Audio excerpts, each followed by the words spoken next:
So for how long have you been conducting trainings? I'm old, Paul. I'm 50.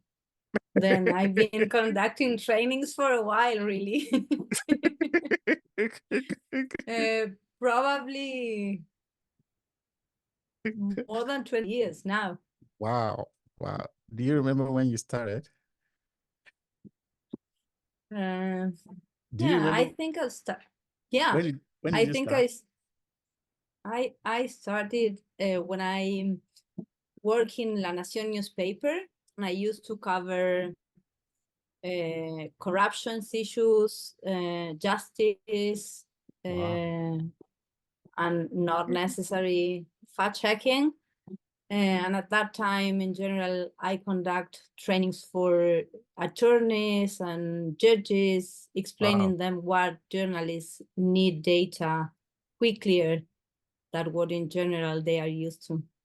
Wow. That's awesome. And I think we already have over 100 people with us right now. And so for those that are just joining us, I would like to welcome you.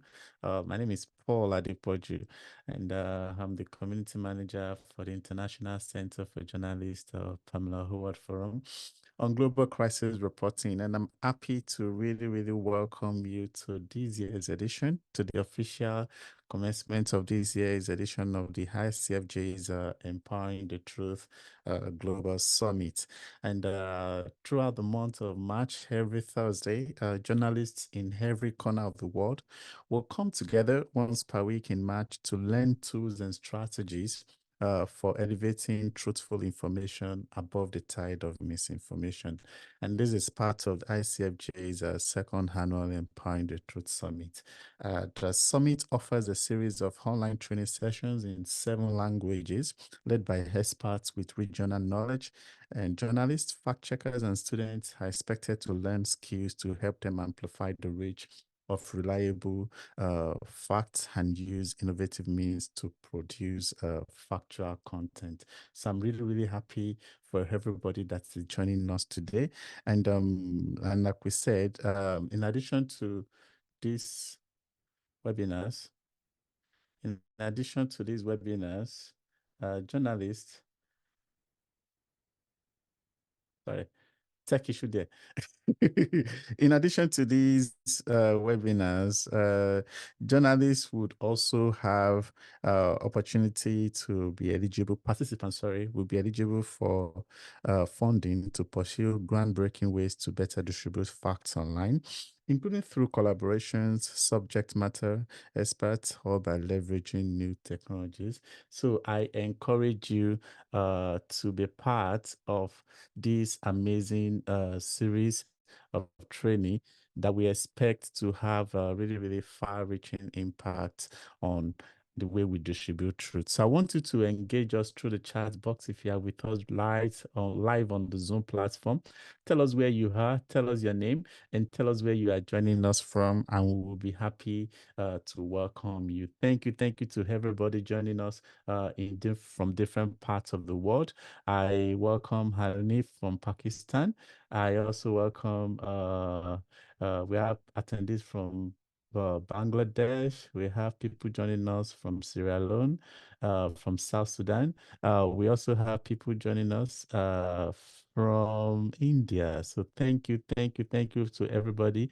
We also have people, Jennifer, thanks for joining us from Los Angeles. Isabel, thank you for joining us from Malawi. We are being joined by Flavia from Brazil and lots more people. So before we go to the session today, I have please don't stop engaging. I want the full chat box to be filled with messages from you.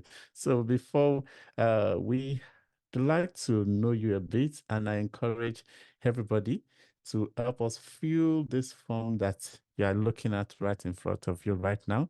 We'd like to know you. Please tell us where you are.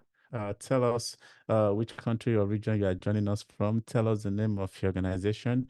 We also like to know your job title and last information. We'd like to know the demography of the people in attendance today. Please. This is our way of getting to know you more. Please don't leave any question unfinished. We have 7% of attendees that have now filled the form. Please and please, we welcome you to actually engage with us. Please don't, yes, we're at 14% right now, 15%. I want us to get as high as possible. 20%. Thank you very much. If you're just joining us, the question on your screen right now, the survey, the quiz on your screen right now, please fill it up. 25% of attendees that filled it. We are heading to 30%. I'm not stopping. Thank you. We've exceeded 30%. Let's take it to 40% of attendees, please. Our trainer today is already with us, but we really want to get to know you. We really want to know where you are joining us from and get some insights about you so that we can localize it as much as we can for this purpose. So please, we are 42%, and which means more than half of the attendees are yet to fill this survey. Please fill this. It's very quick, it's very brief. You can finish it in 30 seconds, and I really, really, really want to get to know you. Thank you. We are approaching 50%. Please, I would like us to start this session as soon as possible, which is why I would appreciate your cooperation. We are approaching 50% right now. Thank you very much. Half of attendees have filled it. So please, if you've not filled it, please and please and please, I really want to hear from you. We really want to get to know you very much. Last year was the first edition, was the inaugural summit in 2023. And we had more than 1,800 attendees for this summit, attending from 129 countries, which provided evidence of the appetite worldwide for this kind of training. This year's summit will cover building networks and alliances, which is what we are focusing on today. Our trainer is already here. I will introduce her in a minute. And reaching difficult to reach or marginalized audiences, and strengthening audience trust and leveraging artificial intelligence. It has the summit has also expanded from offering training in last year. We did our sessions in just 5 languages, but I'm excited to tell you that this year this summit is being produced and is being delivered in 7 languages, which are Arabic, Bahasa, Indonesia, English, French, Portuguese, Russian, and Spanish. And it's going to be an amazing couple of weeks. We are approaching 70%. Please, if you've not filled the survey in front of you right now, I really want you to fill it. I promise to stop. I promise to get this moving once we reach 70%. So we are currently at 66%. We still need a few persons to actually fill our survey, and we get this going. And please, it's stuck at 66%. I need some people that have not filled it to actually take this step and just help us fill it. Please and please and please, I'm imploring you. This information is really, really important for us to be able to better deliver top quality webinar training sessions, and for our trainers to actually interact and have a much clearer understanding of the audience. We've exceeded over 200 people right now. If you've not filled the questions, if you've not filled the survey on your screen, this is Paul begging right now. I know these things could actually be difficult. You could feel like it's a lot to ask for, but we know you can do this. I know you can help us with this. These are the insights that we get, that we use to be able to really, really provide content that best serve the purpose. So I will minimize it and encourage you to continue to fill this so that we get to know you much more, and we are able to deliver a really, really robust session. So today we have our trainer ready. Laura, I'm ready for you. How are you doing, Laura? How are you doing today? Thank you for accepting our invitation. No, thank you for having me. Yes, thank you. Thank you very much. For those that do not know Laura, I think Laura is somebody that we are very, very happy to have joining us today. You are quite familiar with the ICFJ's ecosystem. And beyond that, she's also an ICFJ Knight Fellow, and she is the co-founder and CEO of, help me with this, Laura, Facts Check It's Writers. it's is fact chequeado. Fact is like fact in English, and chequeado is checked in Spanish. Then it's a Spanglish word. Okay. Fact check. Is that the meaning?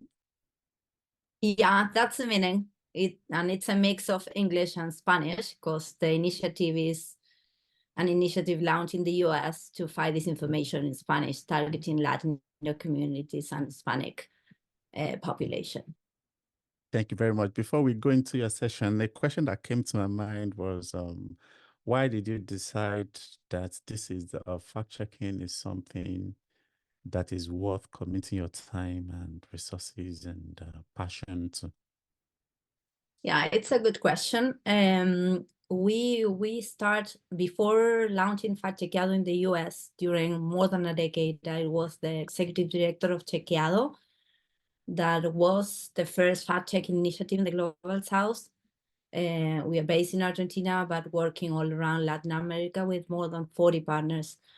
And when we launched in 2010, the country were with a really transparent and open discussion between the government and the main media actors from the country, the private media companies, and citizens was just, or people was just in the middle of a fight that didn't give them necessarily the best information.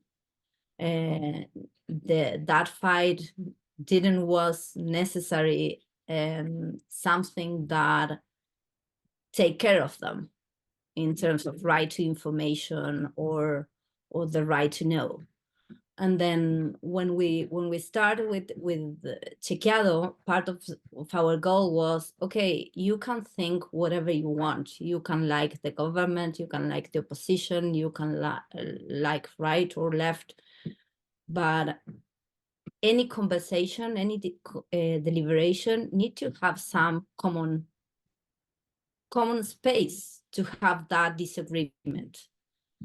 And the problem with polarization is the debate start just to disappear because people that are in the polos are just having their own monologues without necessarily listening to the others. And I'm sure in this super diverse participants coming from all over the world or lots of continents, this story probably sounds similar to some of your countries or your political situations or public debate situation. Then the reason why we start, it was just to contribute with data and high quality journalists to increase or to improve the quality of public debate. Thank you for that. And I think without wasting time, I think it's time to start today's session. And I would like you to have the floor, go with the flow, and hopefully the audience would have lots of questions for you. So are you ready? Can you start sharing your screen? Yes. Okay. I will start. You can tell me if everything's working. Yes, everything is working. Okay, then. Then today we are going to talk about alliance and networks. And probably if I do my work well, you will listen some ideas that are not necessarily super new for you, but they are simple ideas that you can implement tomorrow. My presentation is based on my own experience, but also experience from different colleagues from different parts, in general from the Global South, but also from central countries, and is based on some tips, some recommendations, some failures on how to create or build a network that can be good, and not just good for the person that started, but for the participants.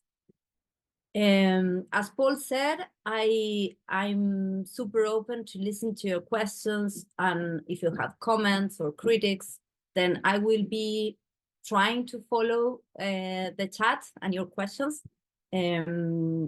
And if I'm losing, then I'm gonna ask you for some minutes to take a look on that. This is who am I, but already Paul present myself. You have there some of my background, but basically I'm coming from Argentina, now working in the US with some experience with different organizations in Latin America, both in Brazil, in Colombia, and other organizations that are regional. And I'm now part of that, some boards. And then the first question for you all is, okay, alliance and networks, and with what purpose? And the reason is to increase our impact. And I think this is the main idea that I want you to take to your house is we need partners and we need networks and we need more collaboration in journalists, because sources are never enough for the impact that we want to have. And then that's a kind of, it's not just a philosophical or a mindset that I invite you to think, but also a pragmatical reason to think about alliances and networks in your own work. We need our content, as I mentioned, to go further, to reach more people, ideally faster and in an appropriate format. And when I'm saying an appropriate format, you all know that appropriate format for an, I don't know, an old person is not necessarily the same format for a younger one, or for someone living in Nigeria or Chile or France. And then I want you to think about, if we want to reach people, we need from the beginning, not just to think about what journalists love, that in general is to develop, to work, to investigate, and to write down or to report a good story, but also to think from the beginning on how that story will reach the people that need your story the most. And then why alliance? And this is a kind of call to action to journalists all around the world to be more modest. In general, ego is around journalists, and you probably said it's not my case. Perhaps it's not, but one of the reasons that I want to emphasize this is that in some cases, collaboration and alliances and networks are not working due to just ego from different people. And then the thing that is important for me to share with you is that you should think based on your actual project, what are the tasks or the fields where you don't feel as good? And then think about what are the better people doing that you need for your project. And then that's, at least based on my experience, the better way to start thinking to build a network or a partnership is, okay, if I'm not good enough in this, or I'm not the best doing, I don't know, video or doing investigative reporting or doing editions or whatever, look for someone that is the master person doing that. And that can be someone not necessarily living in your country in some cases, or someone that you don't know, but if you email that person can be open to collaborate. And then try to think your alliance in terms of, what do I need to improve my actual initiative or project. And then you should think about what kind of things can you do with others that you may not necessarily be able to do, or perhaps you are able, but due to different reasons in the past you were not doing. You never done before. Then also think about and think about how you design or build a network. Include these ideas, or perhaps you have a list of things that you consider they are crucial, they are important for your project, but you are just running on the day-by-day work, and you just putting aside that type of things. Then thinking about a network that can contribute to do that important things that you are not doing today is part of at least what I recommend you to do. And then the most promising alliances, although not always are the easiest, are with actors that are not necessary as you are. The most promising alliance are with actors that are complementary to you, to your skills, to your mindset, to your biases, that they are actors that are diverse enough. Because one of the challenges that all the journalists around the world are facing today is that audiences are with a hyper segmentation that don't allow us necessarily with the same content to reach them. And then having the chance to have a network that allowed you in some cases to listen to diverse groups, in other cases to offer them different formats to that diverse groups, in other cases to have their questions or whatever you can think, is important for sure for the impact of your project. I will stop here before going forward to listen from you, and I will suggest you to write down in the question and answers if you have any example of a network or an alliance that you did in the past that have this idea of complementation and diversity that I'm mentioning.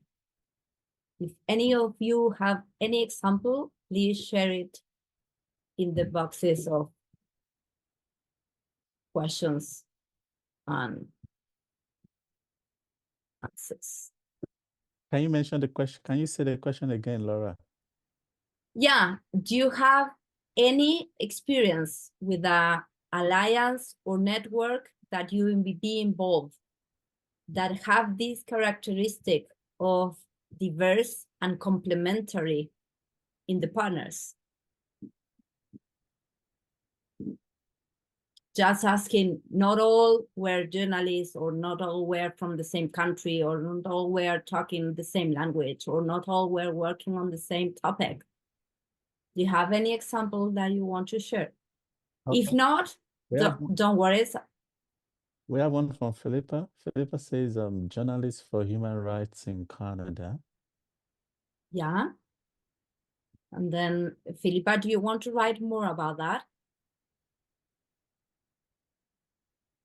And also Flavia from Lupa mentioned that she joined Latam Chequea, and Lupa is from Brazil, and most of the partners from Latam Chequea speak Spanish.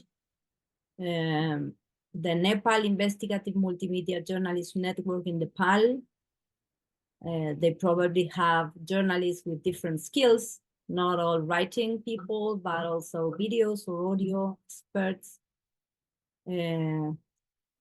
Also, we have another colleague from LATAM mentioning, Brenda mentioning Red LATAM. that is a network led by Factual and Distintas Latitudes that work with young journalists.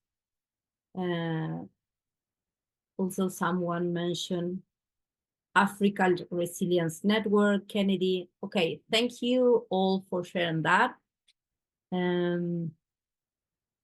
It's super useful, at least for myself, to take a look on your projects to have better examples for the next time. And then the other thing that I think is important is that in all the networks, it is crucial to be clear about the rules, about the deadlines, about the responsibilities. And as what happened when we get married, for example, in general, we think that things will work well always. And when we set the rules, we should define in advance, when we are all the partners happy, who will decide if we are in different pages. If there's someone that don't agree with us, who will be the person or the organization that will take the decision if there are a disagreement inside that network? And this perhaps sounds as, this is obvious. And I can tell you, no, it's not as obvious.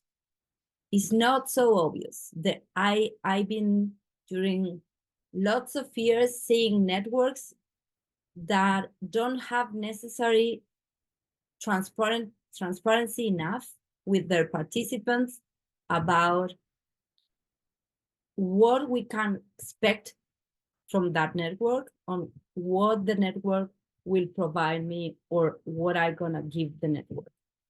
And then I'm just trying to close the box. Wait. Because if not, I can't see my presentation. Yeah. And then what I recommend you from the day one of your strategy to build a network is to think about some definitions in advance. And I'm not saying you can't change that definitions or that rules if you agree with the participants in doing it in the meanwhile or after a while. If the network is not necessarily working in the way you expect, you can for sure change some workflows or change some of the responsibilities assigned. But what is important is that all the participants know who is doing what, having the chance to ask why that person or that organization is doing this and that, and how you can, in all the cases, complement one with the other one.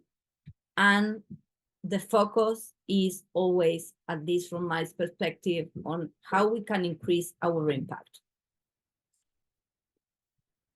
And the other thing that in general, journalists are perfectionists, and we are looking always to not necessarily make mistakes and be perfect from day one. And what happened with networks is, obviously networks include human beings, and we are human beings, and we can have a long list of tasks and duties, and inside the network, in the alliance, there are always not just the task, but also these soft skills that matters. Paul started this webinar encourage you to participate with some kind of humor, and that's matter. And in lots of cases, I saw journalists that were just focused on the product in a way that is not necessarily good to build a network that can be a long journey network. When I'm talking about how to build alliance and networks, I'm not necessarily talking about networks that are, or collaborations that are just for one article or for one piece. In general, all these recommendations or tips are trying to help you think about networks that can have some or months or years working and helping you with your project. And then you need to know that alliances are not perfect from the beginning. And then we should continue, if the result or the goal is clear, then we just continue pushing on how we can improve that network.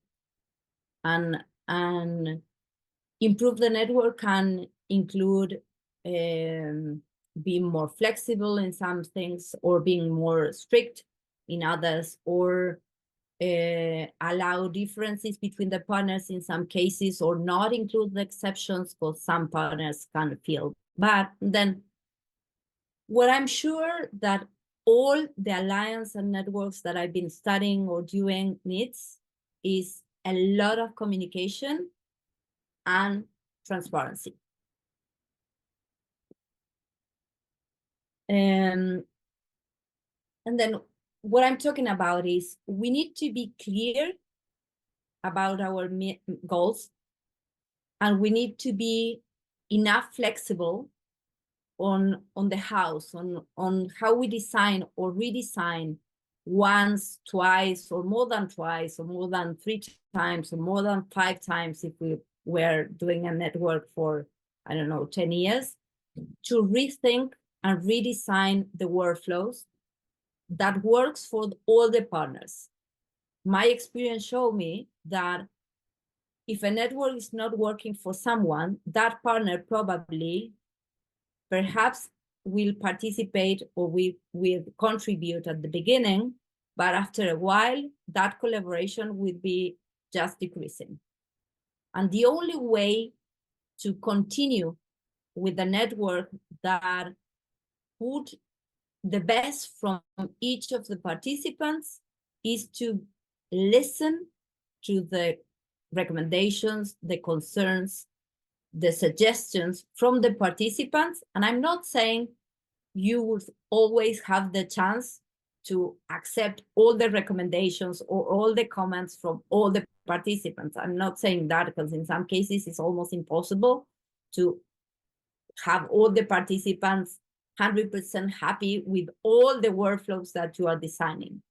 But you should be not just at the beginning, but also during having, I don't know, a 3 months or every 6 months a check-in, to be sure that the design of the network, the workflow, and the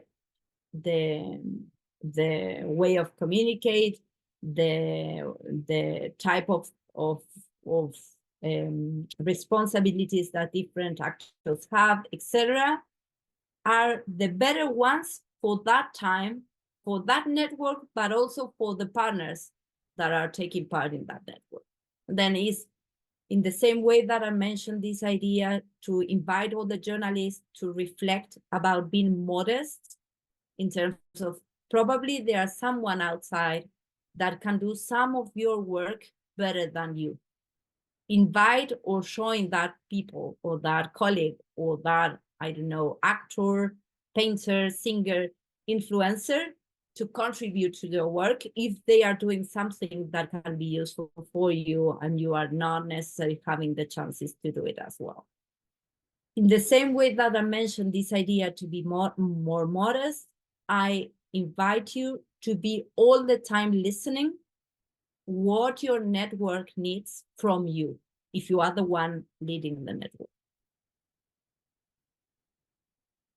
And then I think I already mentioned some of this in a way when I said collaboration means giving. If you don't want to give anything, if you just want to continue with your idea in the same way that you thought about it, collaboration is tough for you. Probably you will have a problem leading a network or creating a network. But if you are going to make or to design a network, you should take into account that you're probably gonna be giving something, and that giving can be investing more time in something that if you are doing it alone, it can be quicker, or in some cases invest more sources in advance to have more sources in the future, because at the beginning probably you should train or to set rules or be all of you in the same page, and that's gonna take time in a way. And then you should be you should have the knowledge from the beginning that build a network that can work well needs that you are open to not do the things in the way you think they are the way to do them, because you probably don't have the better answers for everything. And then you need to be open to give some of that. Then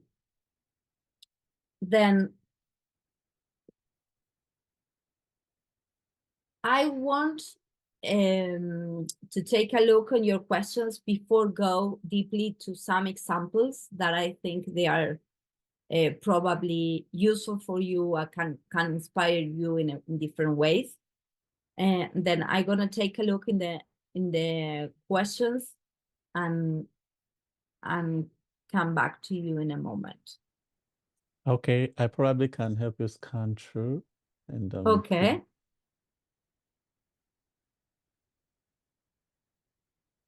And I want to give the floor if you want to ask your question live regarding a question that is Okay.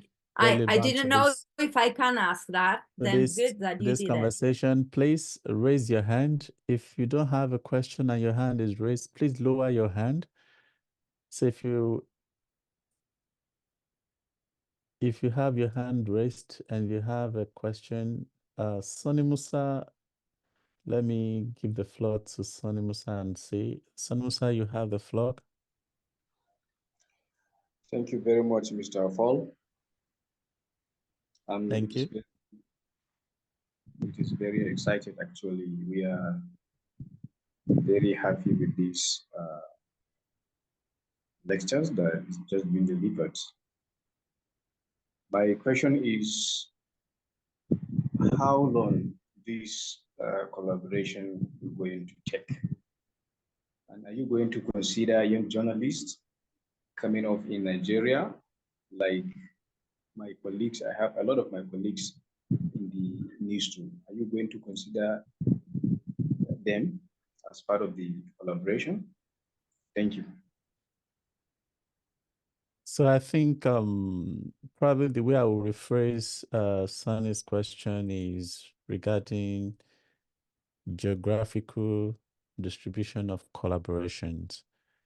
What do you think, what should be considered when selecting where to choose people to collaborate from? So that is how I will rephrase the question. What do you think?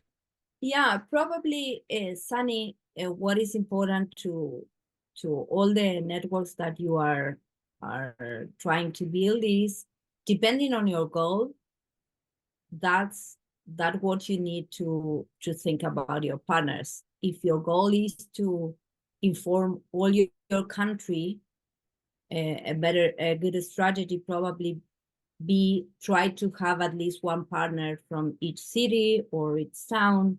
But if you are focused in a problem that is mainly from a problem of the north or of the south of your country, then it's not necessary. It's not necessarily not useful, not smart to have partners from areas that are not necessarily your goal in terms of information delivery. And then what you always need to think when you are designing the network is to think about your goal and have your impact the idea of impact in the center of the decisions that you are making related to the network. It's not just at least the networks that can be successful or journalistic, talking about journalist impact. They are not just networks that say, okay, I like you, let's start doing a project together. That's, in some cases, can work. But in general, what is important is to think about what your project needs and look for, create and build networks that allow the partners that have the skills that you need in your project to work, to be on board, to be compromised, to etc. And then it depends on your goal, your geographic, or where you're gonna look for your partners. Okay, we still have more. Can we take cuts? Yeah, we can take cuts and then we continue with examples if you're okay. Yes, cut. Over to you. Good morning. Thank you, Laura. I'm just wondering, can you talk a bit about conflict resolution in collaboration? Are there any key skills or key approaches that you think are very effective among journalists? Yeah, it's a super good question. In the same way that I mentioned that, at least based on my experience, journalists don't necessarily pay enough attention to what I, in general terms, call soft skills. I think the same happened with how we can solve as soon as possible conflicts that can, in some cases, grow and just make the network to or lose some of the partners, or directly make the network stop working because people start talking against that network. And then define in advance this idea of, okay, if there are disagreement, these are the ones that are going to take the decision, include at least the chance to give that organization or that person the chance to define the better methodology for the problem that you are addressing. And the problem, as you know, and I don't want just to do generalizations, but we are talking about networks that can be completely different in terms of, you can have a network of women journalists working against, I don't know, violence, and perhaps some of the challenges are different from other people that are challenging violence from governments or censorships in their countries. And then my only recommendation in this case is define who's gonna be the person with enough legitimacy and enough procedures and chances, not just legitimacy, but also the power, the real power, to take decisions with a conflict appear. And do that from day one. Because if you never have a conflict, that's fine. But in generally, in life and in networks, we have conflicts with different level of challenges, but we always have some kind of problems. The networks that are successful are the ones that have the chance to solve that problems before that problems are huge. And then recommendations is set the one that's going to be deciding and react as soon as you know about the conflict. Don't desestimate. Never when someone is telling you, I have a problem with this. And then again, listen. Part of the most important skill that you need to have if you're going to run a network is you need to have someone, or yourself or someone else, to be listening all the time. How's things going? Thank you. Let's keep moving. We'll come back to the questions probably later on. Don't worry. I'll endeavor to get Laura to answer as much questions as she can. So keep putting the questions in the Q&A, and we'll be back to the questions. Let's continue. Thank you then. Then I will bring you some alliance between fact checkers and media. As Paul mentioned, this webinar is part of the Empowering the Truth from a program that is disarming disinformation, that is basically focused on fight disinformation and know more about who finance disinformation around the world, and trying to find innovative ways to reach more people with reliable information and with fact checks or explainers, etc. And then alliance between fact checkers and media and some lessons from there.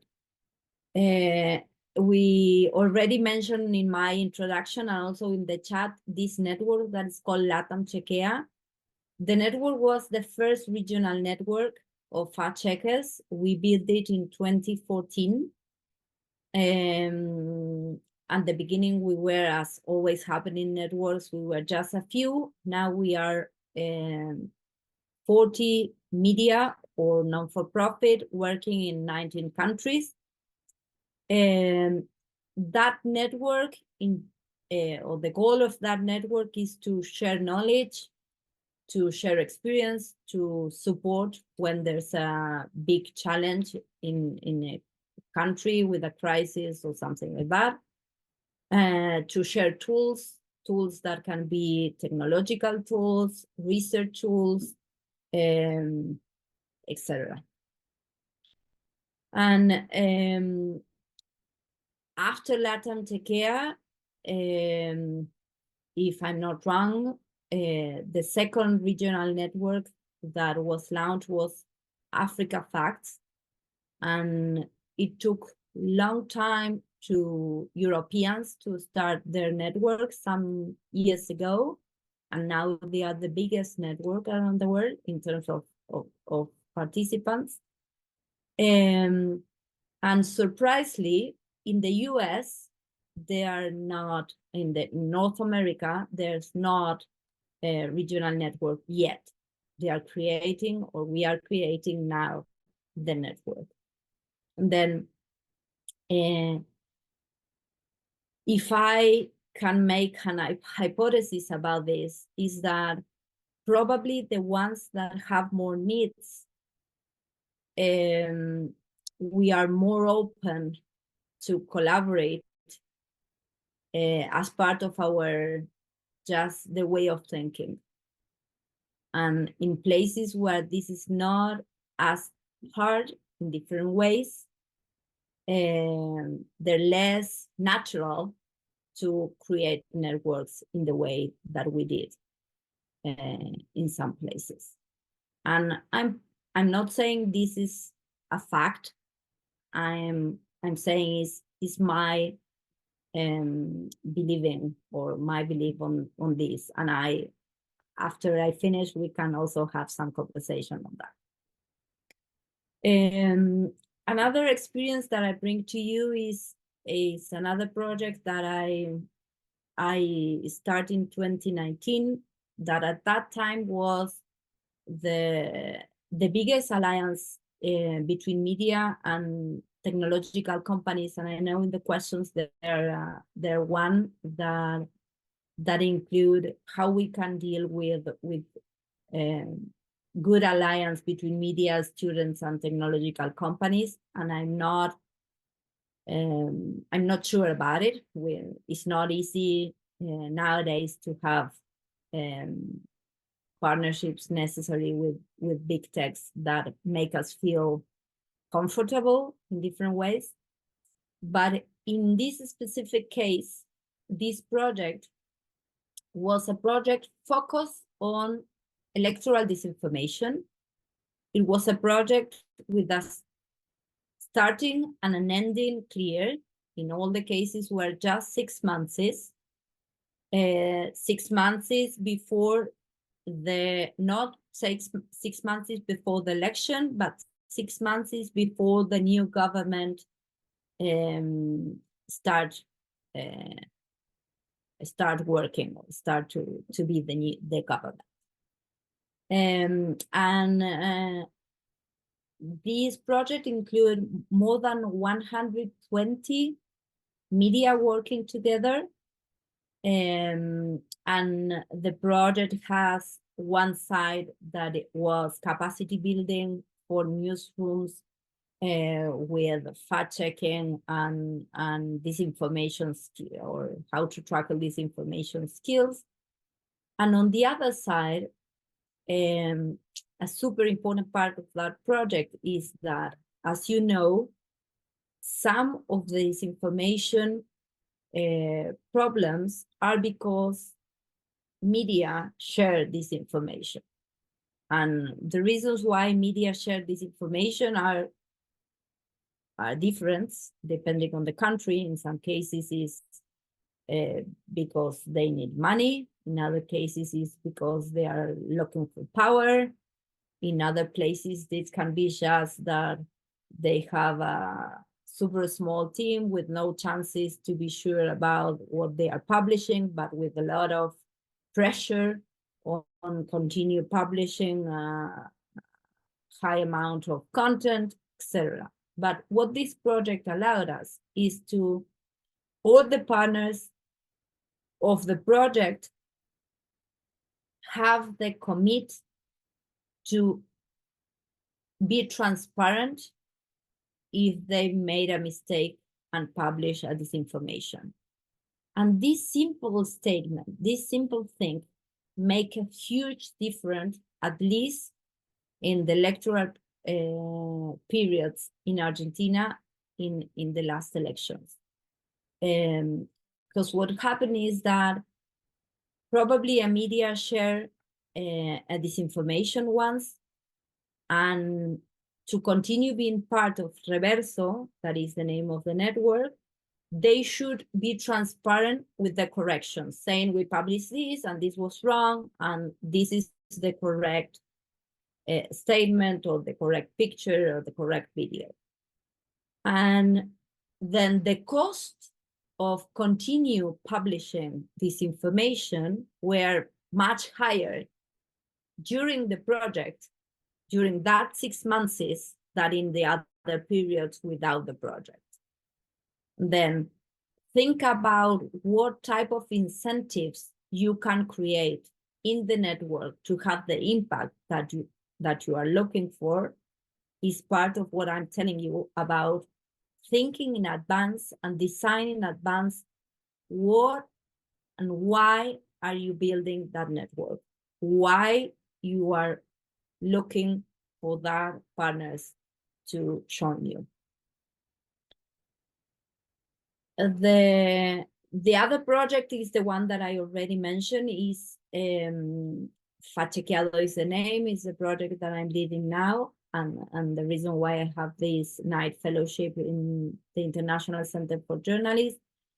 Coming from Argentina, that is a country where we speak Spanish, we saw some years ago, even before the pandemic, that in lots of cases there were content that has been created in the US that arrived to different countries in Latin America and also in Spain. And we also saw content that had been created in some country in Latin America and then start to be reposted in accounts in Spanish based in the US. And then we decided to launch Fachequeado. Clara Jimenez Cruz, that she's the co-founder and CEO of Maldita, that's an organization based in Spain, and myself from Chequeado, because there's not good reasons to not think about disinformation in Spanish with not necessarily paying attention to the borders of the country. Because what we saw for a long time is that disinformation is at the same time a global phenomenon and a hyperlocal phenomenon. And then having the chance to have a project that can have on one side the perspective from all the Latin America continent, and on the other one, the Spain, that is the only country in Europe that speaks Spanish, plus the content in the US in Spanish, make much more efficient different things. The way we monitor and detect trends in disinformation in Spanish, it's also more efficient to help us not necessarily to repeat or to do more than once the same content when we identify that content in another country or city.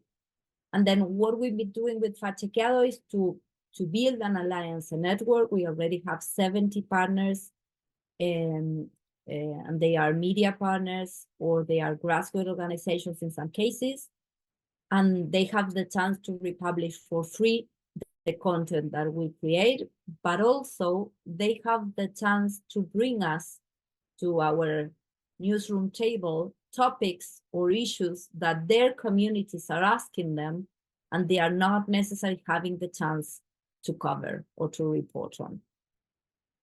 And as well as Chequeado, this project also includes training instance, because one of the challenges that we identify in the US is that there are not as much people with the chance to report in English, to report in Spanish, or to report in English and produce text and videos in Spanish. And then that's why we are doing this. The other project that, at least based on my knowledge, it was the first collaborative project in the fact-checking world, was a project led by an organization that is no longer working in this field, that is called First Draft, that launched in 2017 a project that was called Crosscheck, that was a collaboration, if I'm not wrong, between 31 different newsrooms in France and other countries to report on disinformation during the presidential election in France in 2017. That project at that time was particularly innovative because the first barrier for all this alliance is that we invite to sit in the same table, but also to share there's ideas, there's stories with technically competitors. And I say technically competitors because really at this time of the story in terms of media landscape and journalist challenges, I don't really think that is something that we prevent us to do collaboration. We can be competitors in terms of companies, but at the same time have collaborations that can be useful for the different actors. And as you can see, I don't know if the image is enough clear, but you can see there in the way they present the articles, Crosscheck include the logos of the media that participate in the edition of each piece. And that showed the audiences and the public how these competitors were at that time working together to have, in a way, more content or more timely content or better content, etc. The other project that some of you probably know is another project that at the beginning created First Draft that is called Comproba, and it was a similar project in terms of design of the network that have at least 41 Brazilian media outlets working together, not just during presidential elections, also they work together during the pandemic, and then they continue covering some public policies topics.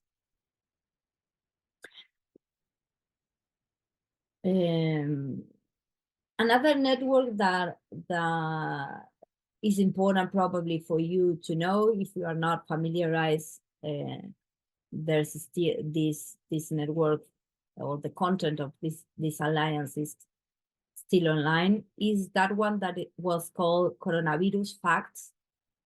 That was an alliance created by the International Fact-Checking Network that was during the pandemic, and that alliance was launched in January 2020, where, for example, in Latin America, COVID wasn't present, but we knew the virus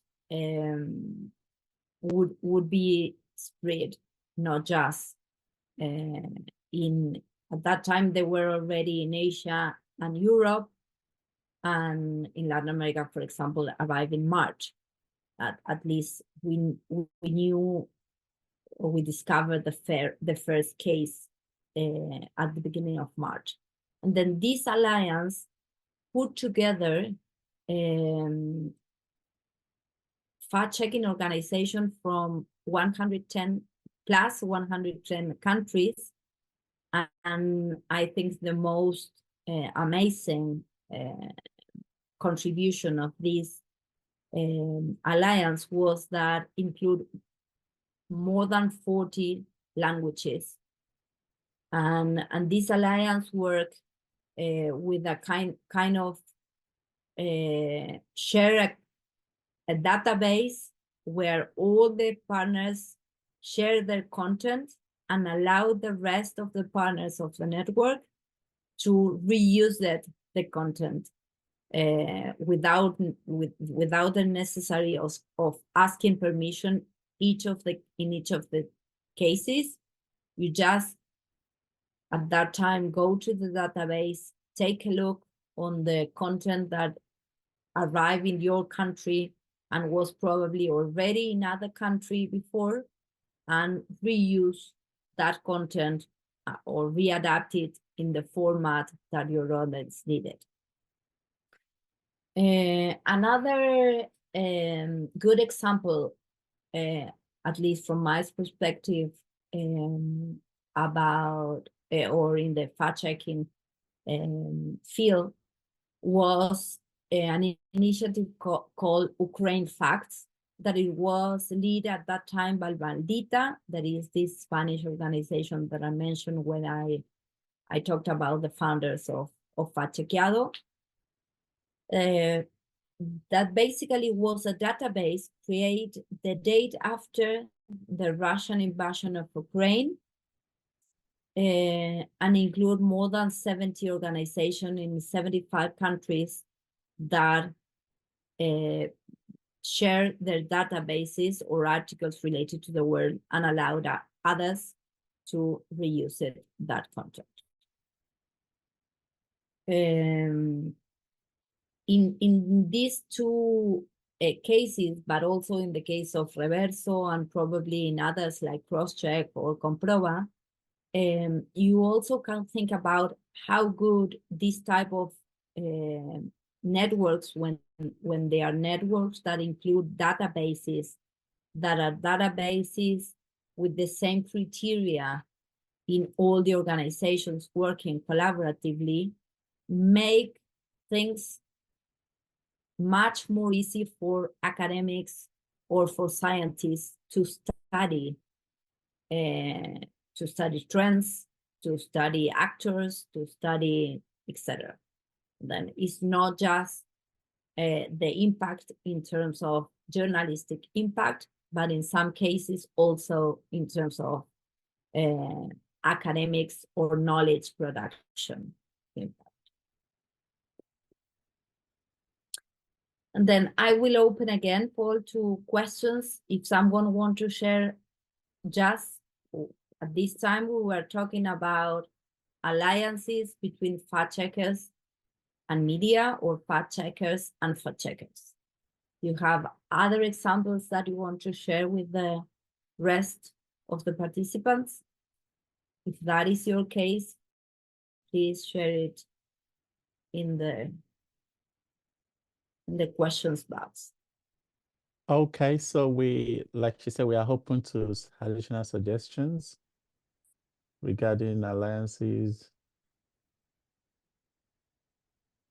Idrisha already writes some down, saying some alliance between fact checkers and media organizations include in the International Fact Checking Network that we mentioned, related to coronavirus fact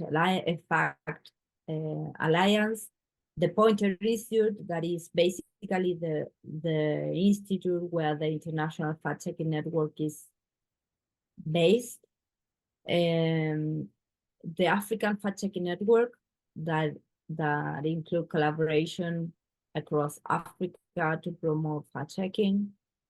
The Duke Reporters Lab, that is based in Duke University and work on, every year they publish a census that can be interest for some of you if you don't know it, with a map with all the organizations working in the fact-checking world, and the ones that used to be fact checkers and closed.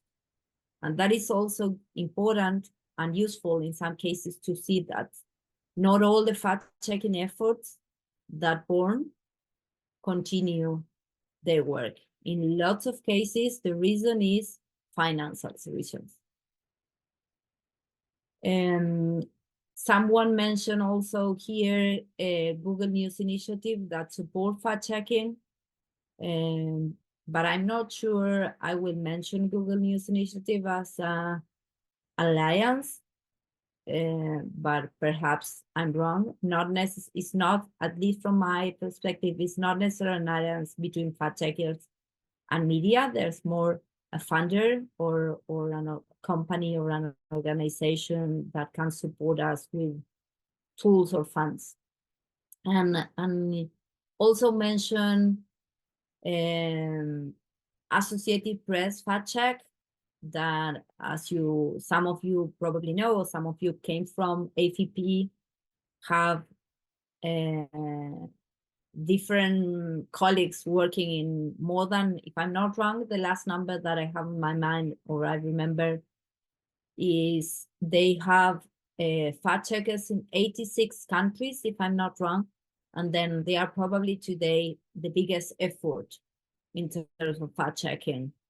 But in that case, I'm not sure I will mention them as an alliance, because they are an agency that work with journalists around the world, but they are not necessary alliances in the way that we are trying to think in terms of, okay, let's think about another actor that can contribute to your project. In this case, AFP Fact Check is one project that include effort from different journalists in different contents. And I'm not saying it's not useful, I'm just saying this is not necessarily our focus or this webinar focus.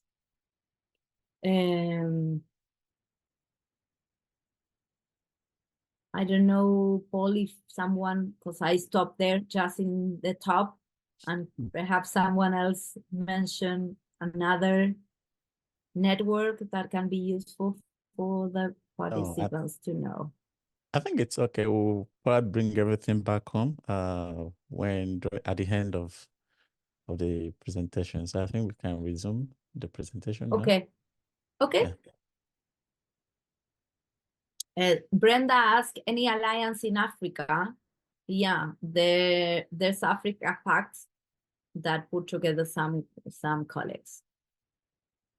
And then I continue, then I'm gonna finish with the presentation in some minutes, and then we go to the Yes, the yes. questions, okay? The Yes. conversation. Then I have two examples, and I just select two.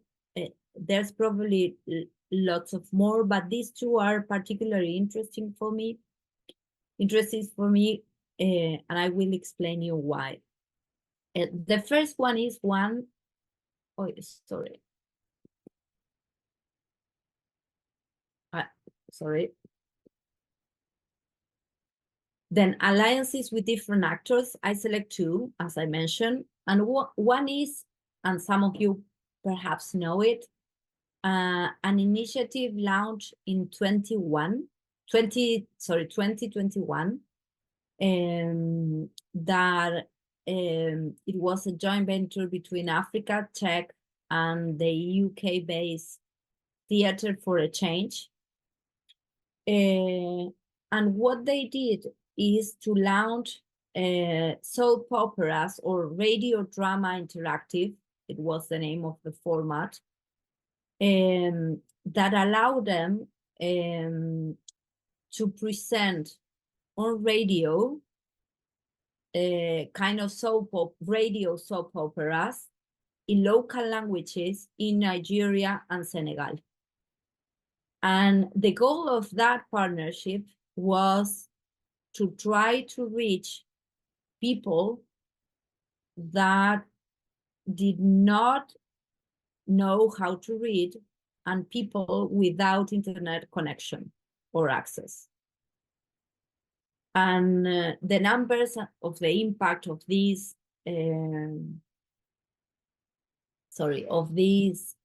project was really amazing in terms of the numbers of fact checkers and innovative ideas.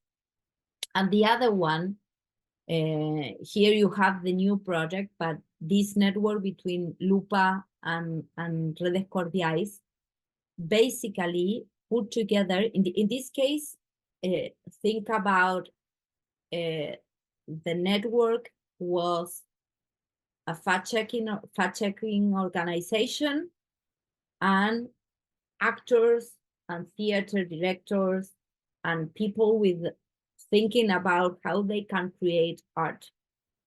And then putting journalists with actors make probably a better storytelling for radio than the ones that the journalists from Africa Tech can write or create themselves. And in the case of Lupa and Redes Cordiais is an organization working with influencers to train them and to contribute to give them better tools to deal or to navigate with this information.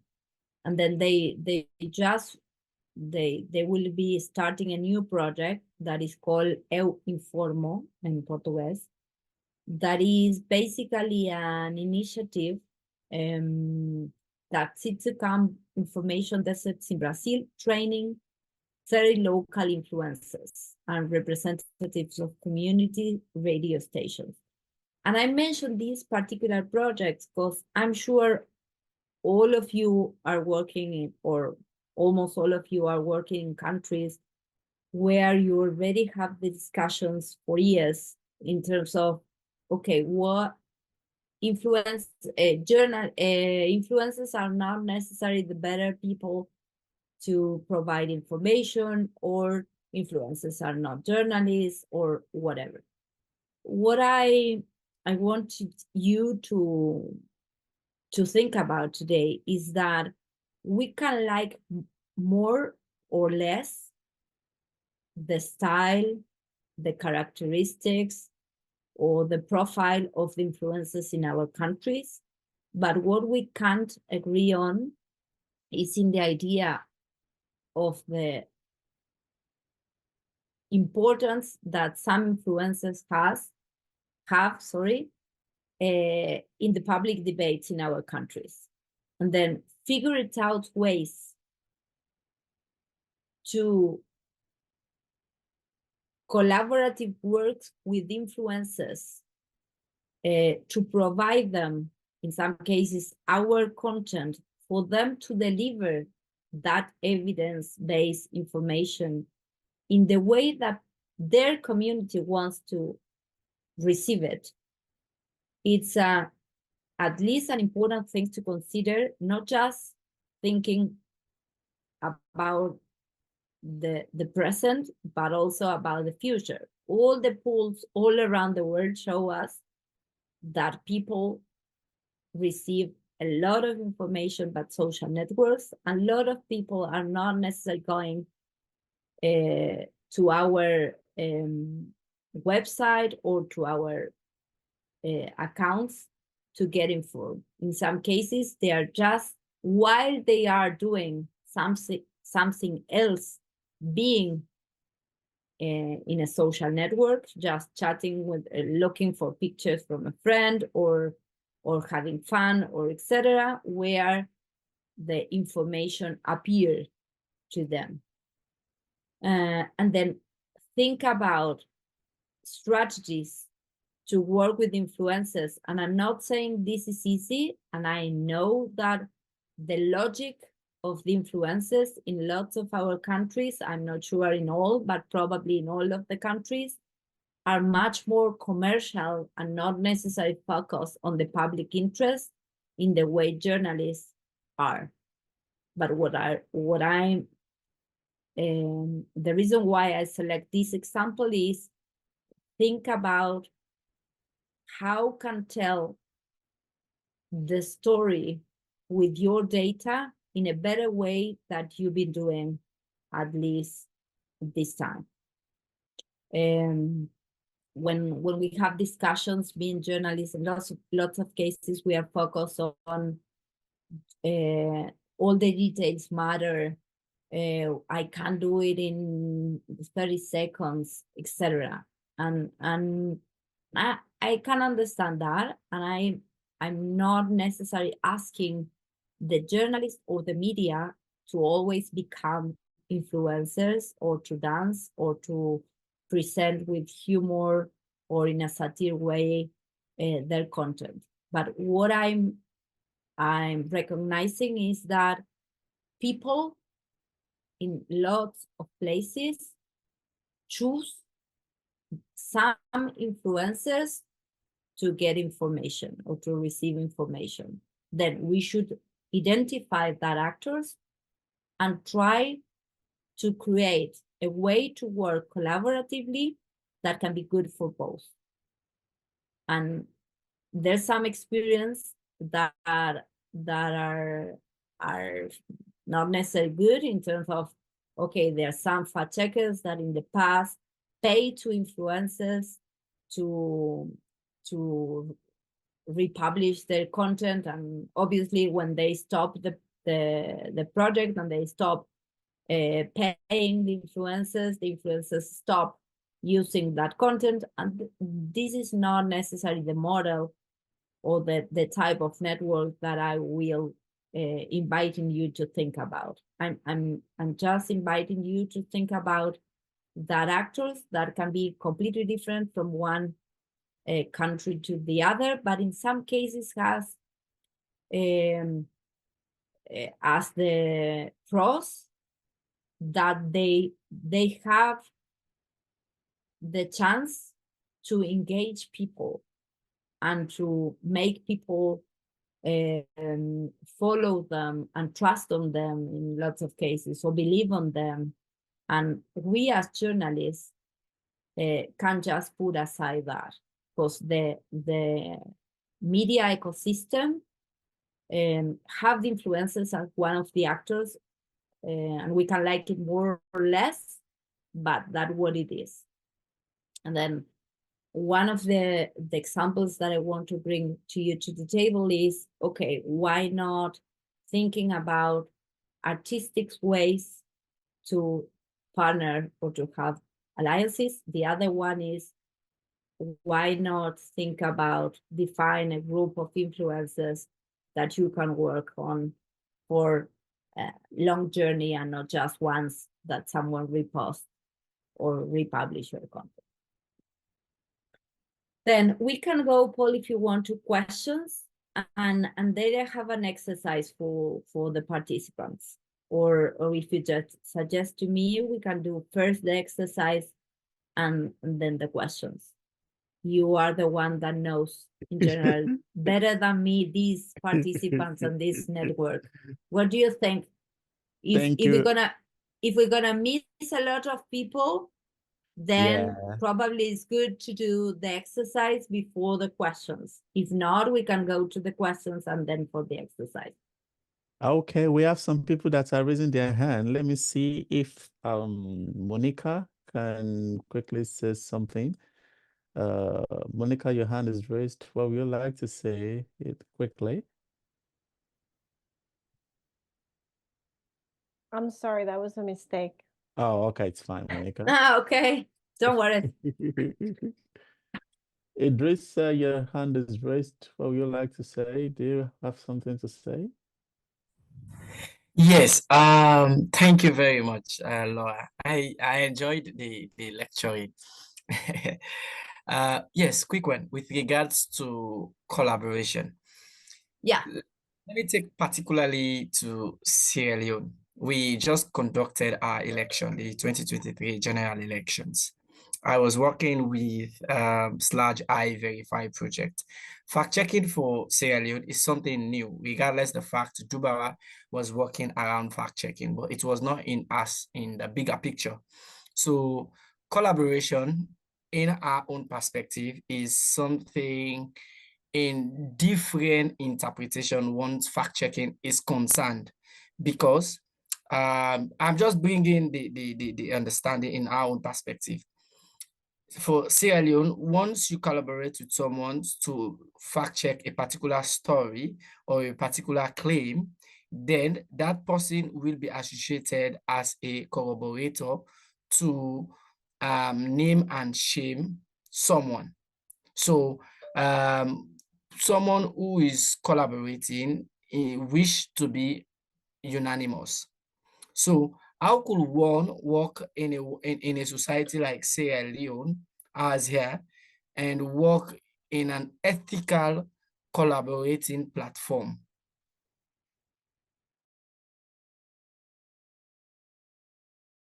Do you want to take that? Yeah, of course. It's a good question, and I'm afraid Sierra Leone is not the only country with that type of challenges. In terms of there are many countries that don't have the chances to work openly, collaboratively, because they can have or direct violence or persecution or harassment or whatever. Then if the question is how you can deal with that, is probably you can do it with transparency between the partners, but not necessarily with transparency with the public, if that is a fear to your safety or integrity or etc. Yeah. Thank you. Gintonga, you have the floor. Can you quickly ask a question?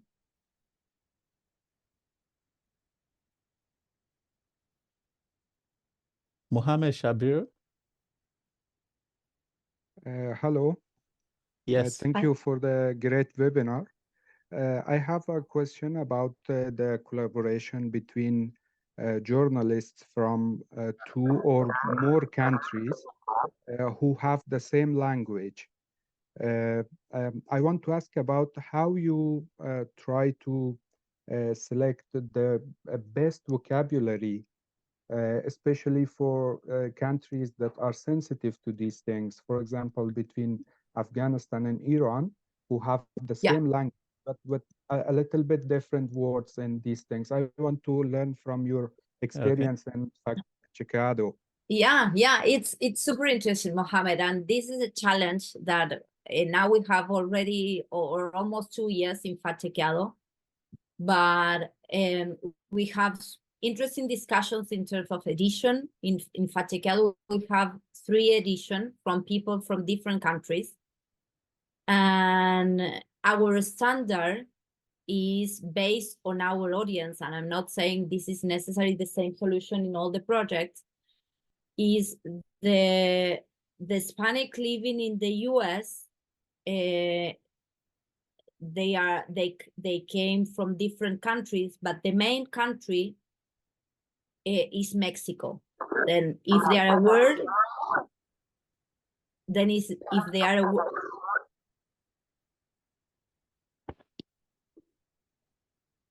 if they are a word that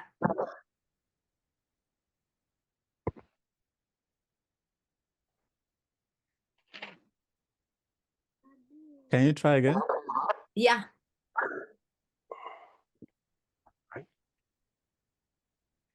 I can do it.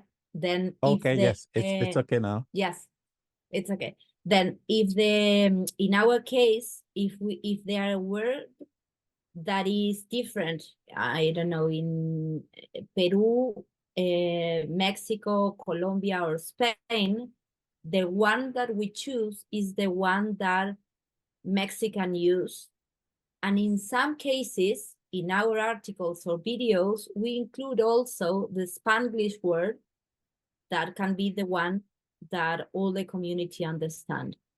Okay. And there's a few times where we include the word and in brackets, the different word in different slangs, but it's not the usual practice. Okay, very good. So let's quickly go to the exercise, then we'll come back with a few other questions. Yeah. Okay, Perfect. Then my invitation, as you are investing 2 hours or 1 hour and a half of your time to listen to me, is just work on your own strategy, just work on your own project, just use this time to think about what can be useful for your actual initiative, or I'm not saying all of you are the leaders of an initiative and having the chance to decide if you're going to be or not a network, but if you have the chance to pitch to the one that takes the decision of the project, let's do the exercise thinking about that. Then I will give you 10 minutes to do this. And after we finish, I will invite some of you to present to the rest of the participants your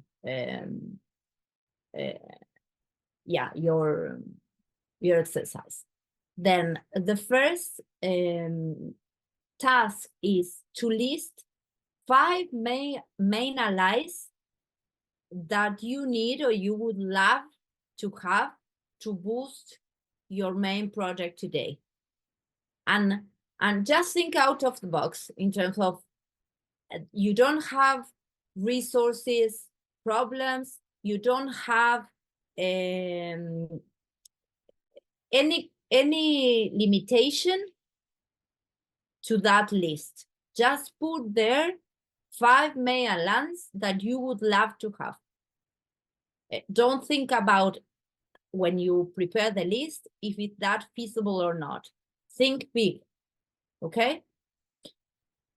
The second question is, do you know how to reach them? Do you know someone that they know them? There's a chance to meet them during an event. There any possibility that someone else introduced them, or etc. But think about each of the 5 that you list, if you have or not have a connection to at least have the chance to pitch them your idea about why they can be a good partner, and be a good partner for your project can be also something good for them.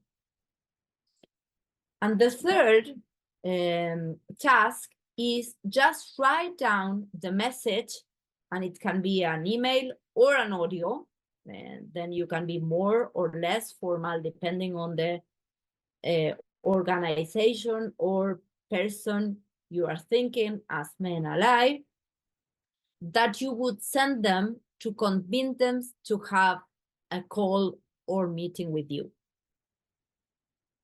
Then these five main allies think about how to reach them, and then write the message that you would send them to convince them to have a call. And it's probably not necessarily exactly the same message for all, but as we have 10 minutes, just select one of the five that you have in the main list and write that email or prepare that audio script.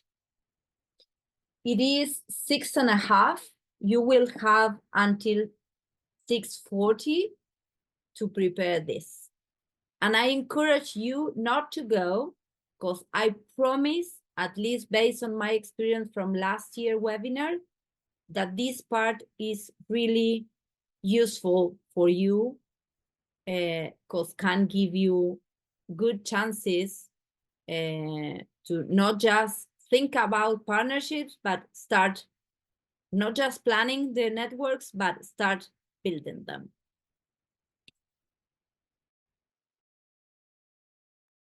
Okay, we want to see as many of you that are working on this to use this opportunity to let this exercise guide you. I think we're already seeing engagement. And sorry, obviously, some of you need also to or take a coffee or go to the bathroom. We will have 10 minutes in total, and we're gonna recap about the exercise together.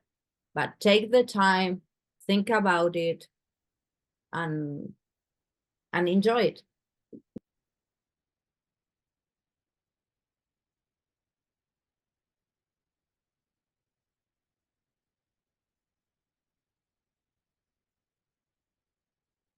Now, while we do that, Sonny has a question. I have one fact check project on farmers/herders conflict resolution in Nigeria, and it was coordinated by DW Academia. The project was aimed to bring peace and understanding between the two parties and curtail the impact of climate change, which is also a key factor in fueling the crisis. We were 8 media organizations involved during the project last year. Can this be regarded as networking alliance in simple terms?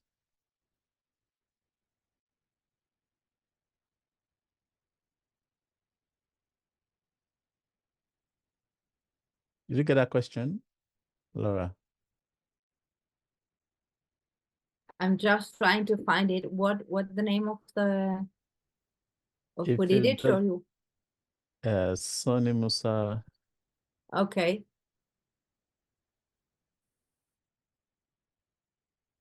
So our people are working on those questions, and that probably will come back to this question. I don't want to distract you. Yeah, I don't. No, I don't want to distract the participants while they are doing the exercise. Then I take the question, and at 40 we go back. Okay. Absolutely.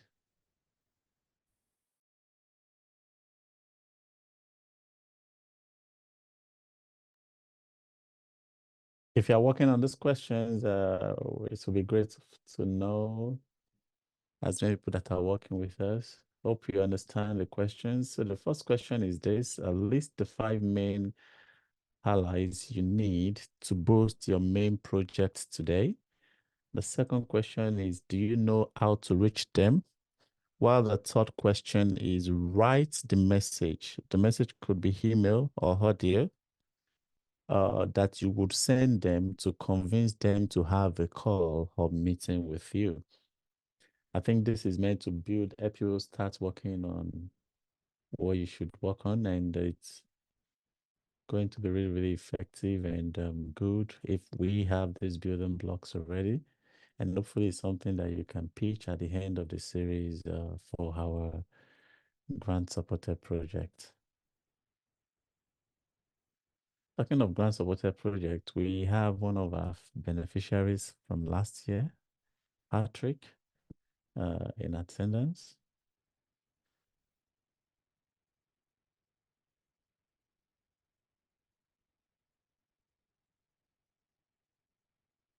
Okay, Laura, please, can you explain the last question?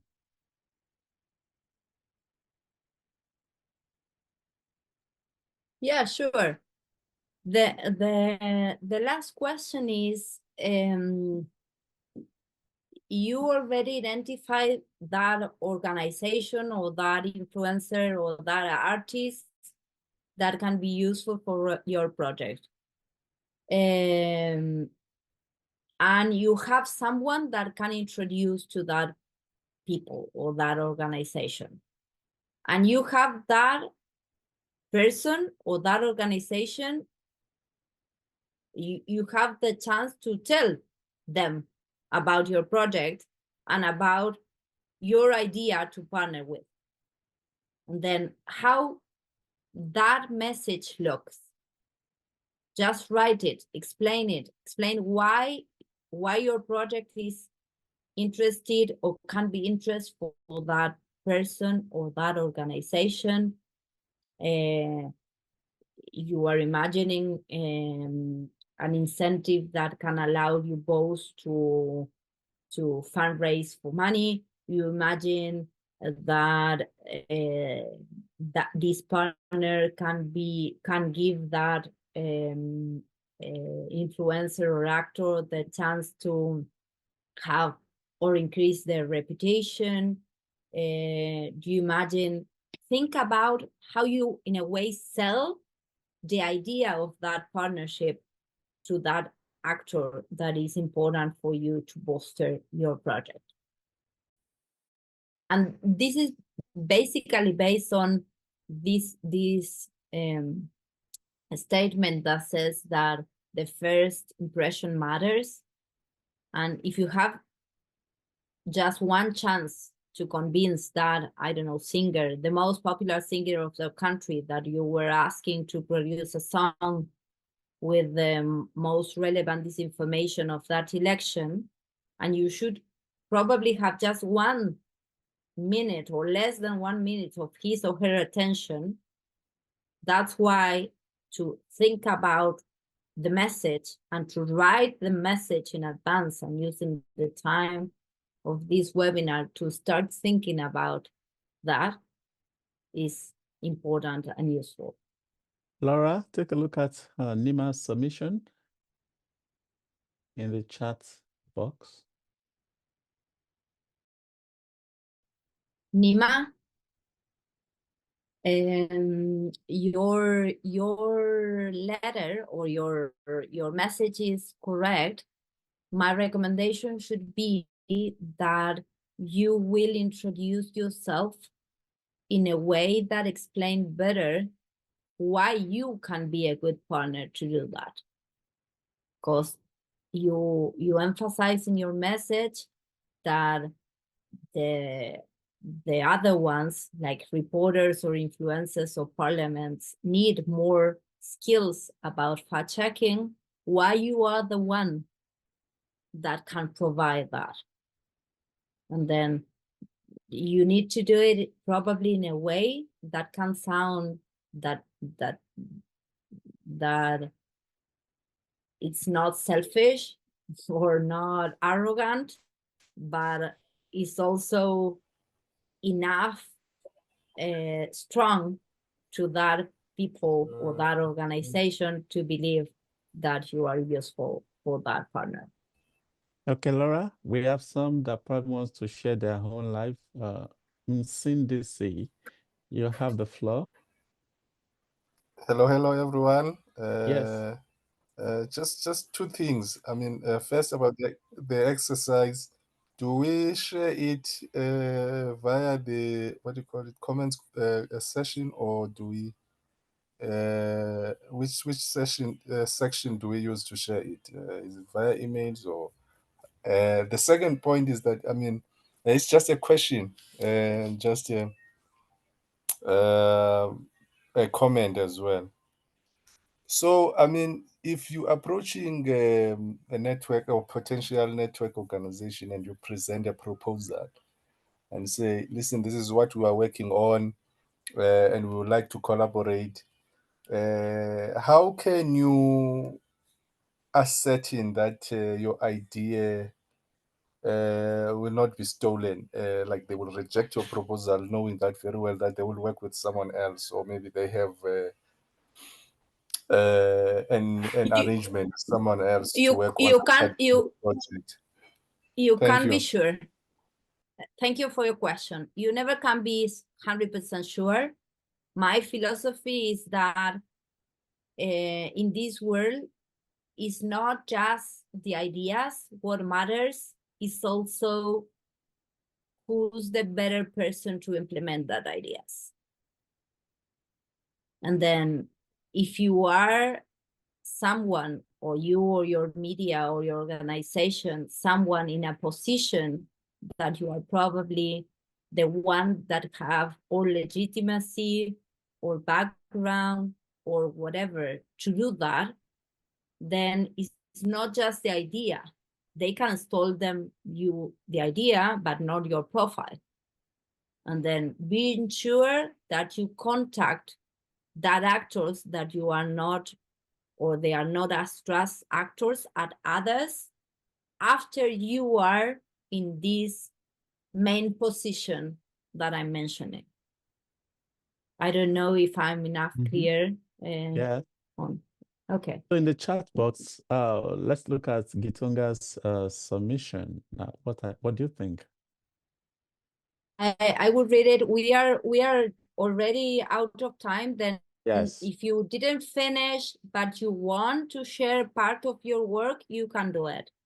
Okay, because it's already 6:40, and we're gonna do this wrap up with the exercise, and then I want to answer some of your questions. I've been reading them during these minutes, and there are some that are super I think useful, not just for the person that posted, but also for others. Then you asked me, Paul, about yes. So how do you want to proceed? Do you want to respond to some of this, or should we wrap up the presentation and we do everything all together?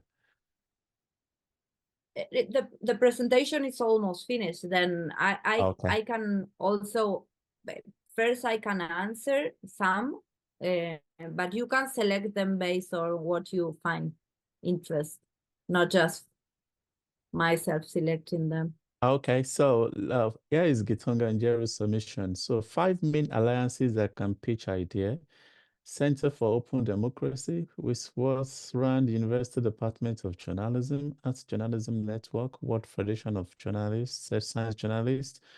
And so number 2, how to reach them on email, via email. Number 3, write email to Hall. Yes.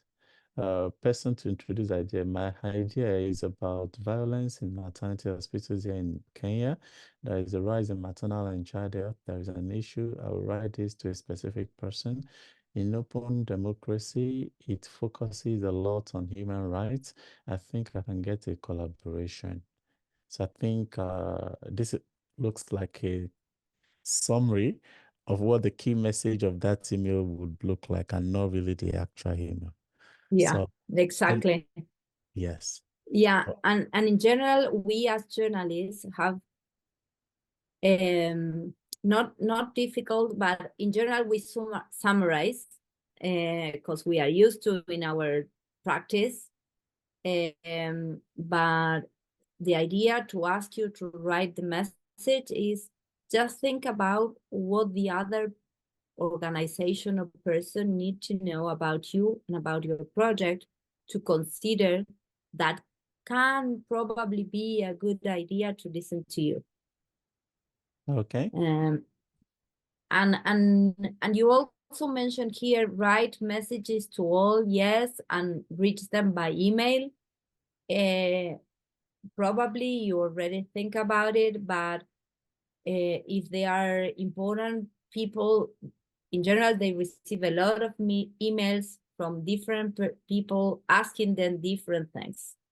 And then you should think about in your message how to be different from all of the rest.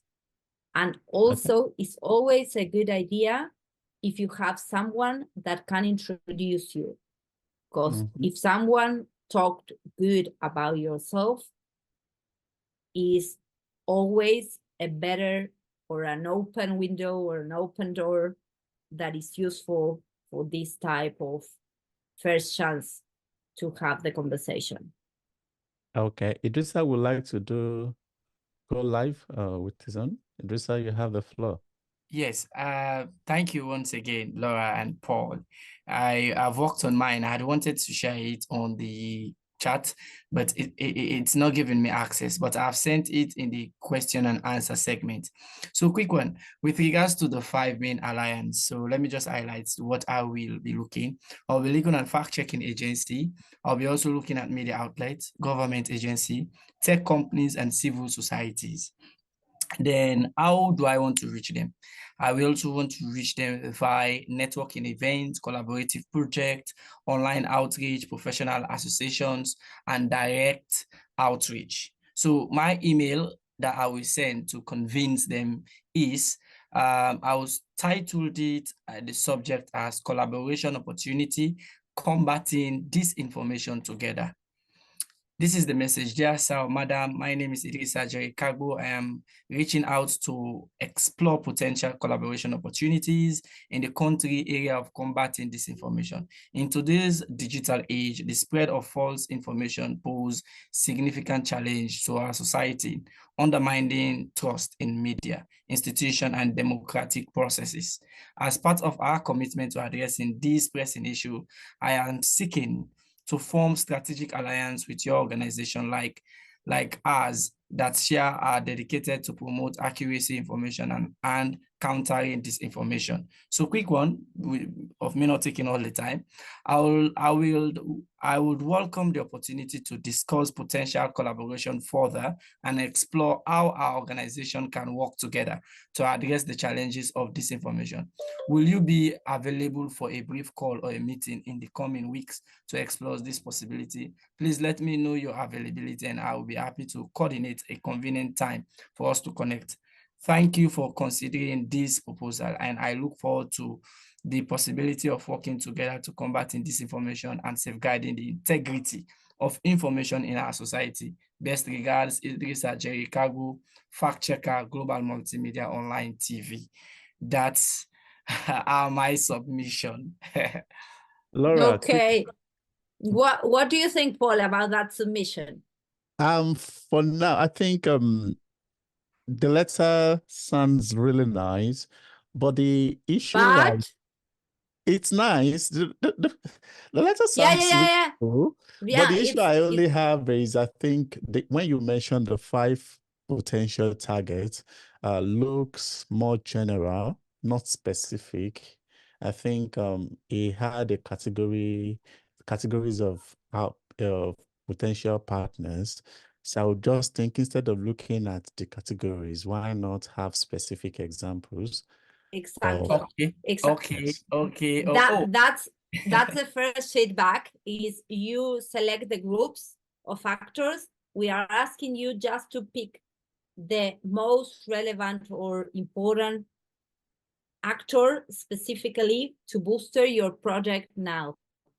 And that can change in the future, but today these are the top 5 organizations or people that can contribute to me. The second feedback that I can give you is that if that is a mail, is a bit long. Try to be more concise if you can. And I'm not saying it's not nice or it's not clear. What I'm saying is just go straight forward. Because if there's a chance or a possibility to lose the attention of the one that is reading you after the first paragraph, then be ready to convince them from the first moments that you have. But Yeah. Thank you for submitting. I think What do you want to? We have Yeah. lots of people on but I think what we can do is probably I would ask people I will share my email address, we'll curate it. And if Laura can also give feedbacks. So Okay, this Yeah, is the end of the no, slide. I can do it. You have my contact there. Yes. So I gonna I, put in the chat also my email from ICFJ, and I ask you if there are this submission, send it to ICFJ email. If there are any other comment or general comment or whatever, you can also send it to Fachicado. But it's gonna be easier for me to have all the tasks in the ICFJ email to have the chance to answer you all. or let's just And I do it don't, like this. If you want, I just put my email address in the chat box if you want to share it with me, so that I'll just okay, put everything together and pass them on to Laura. So yes, thank you okay. so much. So we'll take questions, and we have people raised hands already. So let's see how much we can do. We are in the last mile race, just a few minutes. So if I activate your mic, you go straight to your question, and we'll move to the next person. Adolf Muhuza, you have the floor. Would you like to ask a question? Your hand is raised. Rajeswari, I've also allowed you to speak if you want to ask a question. Can you hear me, please? Yes, Adolf, yes, please go straight to the point. Yes, we can hear you. Okay, thank you. My question actually is about most of us here in Africa, we have a problem with politics. And at the same point, people who are custodian of information are the ones who are not supposed to be fact-checked, like government organizations. They are the same collaborators that provide, that contribute to the fake information, of course, and propaganda. I'm asking if you are collaborating with a government body or institution, how do you assess the information and how do you publish that? Okay, thank you. Access and publishing. Imran, you have the floor. While waiting for Imran, Rabi Raj. Thank you. Thank you, Paul. Thank you. And thank you, Laura, for the very informative session. I don't like to read everything, but I have made my main 5 allies that where I can propose my project. But as Paul already commented on someone else project that they need to be very, very specific. I will try my list to make specific. I have till now listed 5 different allies, including journalist, editor, media managers, media organization. Okay. And since we are a kind of a new check organization, we keep an eyes on media organization itself. So I will revise my proposal and I will email you so that you can comment on it. Thank you very much for very, very, very No, informative. thank you. Thank you. Yo. I will, Paul, if you want, I will pick Gitonga question that he posted twice, saying, in age of AI, how we cope with collaboration? Yes, you can. Or in age of AI, how do you collaborate? And then one of the concerns everywhere is, okay, what happened with AI and disinformation? And my answer is AI is obviously a challenge and can be problematic in many ways. We are already seeing in terms of images, videos that are cheaper now to just create from zero and make you doing whatever they want you to present.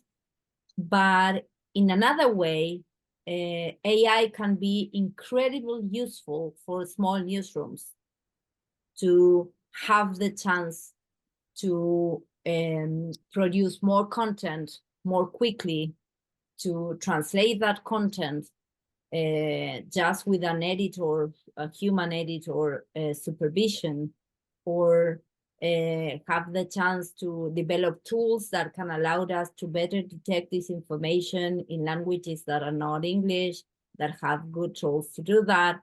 And then what I'm saying is, if I should select possibilities, is if you have the chance to put together different journalists or media organization working in the field of your country to start testing and experimenting with AI and helping one to the other on the lessons on what is useful or not from that tool, that can be a super quick but also efficient way of collaborate.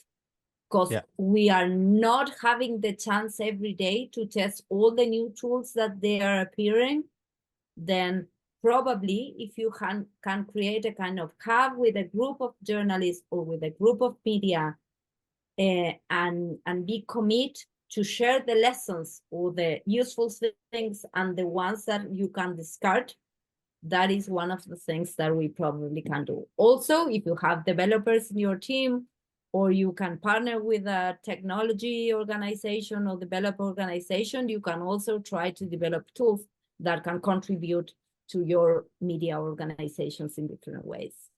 Moses. Yes, please. Thank you for the chance. I am GB Moses. Do you hear me? Yes. Yeah. Yes. Yes, I'm GB Moses. I'm a fact checker from South Sudan. I work for 211 Check organization. I'm very privileged to have this opportunity to attend this webinar. I've learned a lot from the trainer and from Paul too. So mine is my work that the assignment. I'll briefly go through it. The 5 partners that I would go for, one is IFCN, that's International Fact Checking Network, then Africa Check Network, Code for Africa, and then Latam Chequiado. I would go for Latam Chequiado just because so that we can share notes or learn from each other. So because all these others are from Africa, and then our problems are almost the same. So we share a lot in common, but South America and us, we may have different circumstances that can help us develop ourselves. That's the reason why I had to choose that. So to my project, I will go. The person that I will contact is a Keleso. Keleso is a journalist in Botswana, and I'm a fact checker in South Sudan. Botswana is having elections later this year, and then, as we all know, there's always election misinformation, mainly during that time, during campaigns, and then even after and during election itself. So my project would be digital literacy, digital and media literacy. So I would want Leso to be my focal point, that her being a journalist, it will be very easy for her to mobilize her fellow journalists in the country so that we can do the training, because in her country, there's no fact-checking organization, and then they spread the misinformation at will, and nobody is there to check on it. So my email will be, Dear Keleso, as we discussed earlier about the elections and the misinformation in your country, I'm writing this email formally informing you and reminding you that the project that we discussed will be taking place in October, and I would want you to mobilize. I would need your support in mobilizing your fellow journalists and government officials that we can work with during the digital media. Thank you. I would be very happy to hear from you so soon. Yeah, thank you for that. Okay. Maybe one would ask. Thank you so much, Moses. I think we really ran out of time. So what I want you to do is quickly respond to Moses. Apologies to everybody that we couldn't take. I think this is right on at the top of the 2 hour.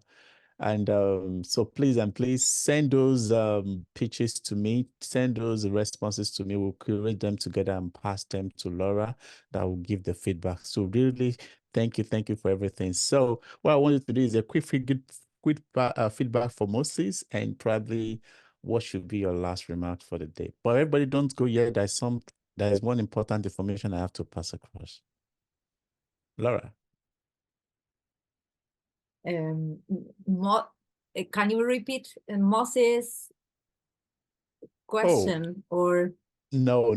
Sorry. No. Okay. No, Moses only did the pitch, so I'll put everything to you. So the question is that, what do you think the major take-home message for today should be?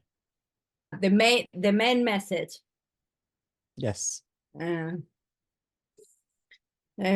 Probably I need to be sure that I'm answering. I can read it here. Which accent you use to collaborate? Yeah. Wait. No, I don't think we have time to go through the questions again. So I'm just saying, let's give an overview of today's session. What should be the take-home message for everybody? And then thank you, Mohammed. I'm gonna work with Paul with your pitch and send you the feedback, okay? Because I don't want to mess or miss what you are asking me. The general message for all of you is think about what you need that is outside your organization or your media that can be useful for have more impact with your project, and try to create environment with a network, with alliance, with a short or long partnership with that actor, that organization, or that person to join you. Probably lots of you are doing amazing things, and having more impact is part of what all the journalists around the world are looking. And then just go for it. And thank you for being here during 2 hours. Thank you so much, Laura. And the conversation doesn't have to end. So we have a very, very active Facebook forum that we are always actively engaging, that you can directly chat me up and we can get real-time information from me. So I'm putting the link here again. So please just click that link. It takes you to the Facebook forum. I'll admit you and we can have that amazing conversation. And people are still asking for my email for the to send the pitches to. So I just put the email up again for the stuff that I would like to pass on to Laura for feedbacks. So like it's obvious is when we start having these conversations that we can better help you improve and things can get much better. So I want to thank Laura for an amazing 2 hours. And I hope everybody rests, and we are going to be joining us on the next session. So please immediately this webinar ends, a survey will pop up on your screen. I don't want you to leave your device. So we'd like to hear from you regarding your reactions, your thoughts regarding this session. We would like to have that feedback so that we can further improve and learn more from how we can best serve you. So thank you very much, especially to those that stayed throughout the 2-hour session. And yeah, thank you and enjoy the rest of your day. Bye from me. Bye.